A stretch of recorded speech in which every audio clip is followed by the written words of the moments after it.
साधारण 1:45 वाजेच्या दरम्यान जे आपलं सिटी हॉस्पिटल आहे याला आग लागल्याची माहिती रामदासपेठ पोलीस स्टेशनला मिळाली।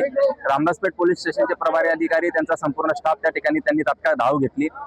त्याचबरोबर जे फायर ब्रिगेड आहे महानगरपालिका आणि फायर ब्रिगेड यांच्याशी संपर्क करून त्यांचे वाहन तात्काळ या ठिकाणी बोलवण्यात आले। तर प्रथमदर्शनी याच्यामध्ये शॉर्ट सर्किटमुळे ही आग लागल्याचं असं दिसतंय। मी स्वतः स्पॉट व्हिजिट केला होता। तिथे एसी जी आहे तर एसीच्या काही वायरिंग मध्ये स्पार्कल होऊन त्याचं रूपांतर थोडंसं आगीमध्ये झालं आणि त्याचा धूर झाला। तर त्याच्यामुळे बिल्डिंग मध्ये धूर झाल्यामुळे थोडं सफोकेशनचं वातावरण निर्माण झालं होतं।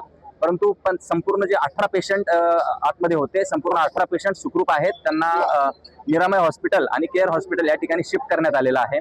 त्याचबरोबर जे आगीचं मेन कारण आहे तर MSCB डिपार्टमेंटशी संबंधित असून त्याबाबतचा त्यांच्याकडून आम्ही अहवाल तपासादरम्यान हस्तगत करू। आता या ठिकाणी प्रॉपर बंदोबस्त लावण्यात आलेला आहे। त्यामध्ये पॅनिक होण्यासारखी कुठली सिच्युएशन नाही सध्या। नाही, याच्यात जखमी असल्याबाबतची कुठली आता माहिती नाहीये। संपूर्ण रुग्ण जे 18 रुग्ण होते आणि ते संपूर्ण व्यवस्थित त्यांना सुखरूप शिफ्ट करण्यात आलेलं आहे। त्यांची ट्रीटमेंट सुरू आहे। सर एवढा क्रिटिकल हॉस्पिटल आहे पण या ठिकाणी त्यांना आपत्कालीन कुठले दरवाजा दिलेला आहे त्यांनी एकच दरवाजा त्यामुळे खूप धावपळ या ठिकाणी उडाली।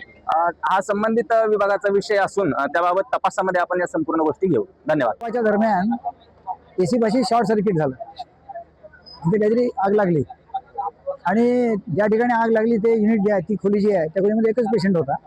पण तो धूर एवढा झाला की त्याच्याने पॅनिक झाला एकदम। जरी काही खूप आग लागली नाही अशी मोठी, पण आम्ही सगळ्या पेशंटला सगळं शिफ्ट करून टाकले दुसऱ्या हॉस्पिटलला।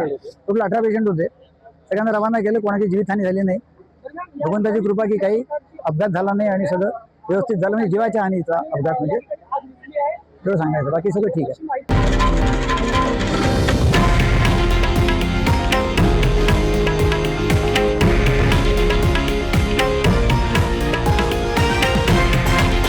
हे आहे देशातील नंबर 1 न्यूज नेटवर्क आणि आपण पाहत आहात TV9 मराठी, एकमेव।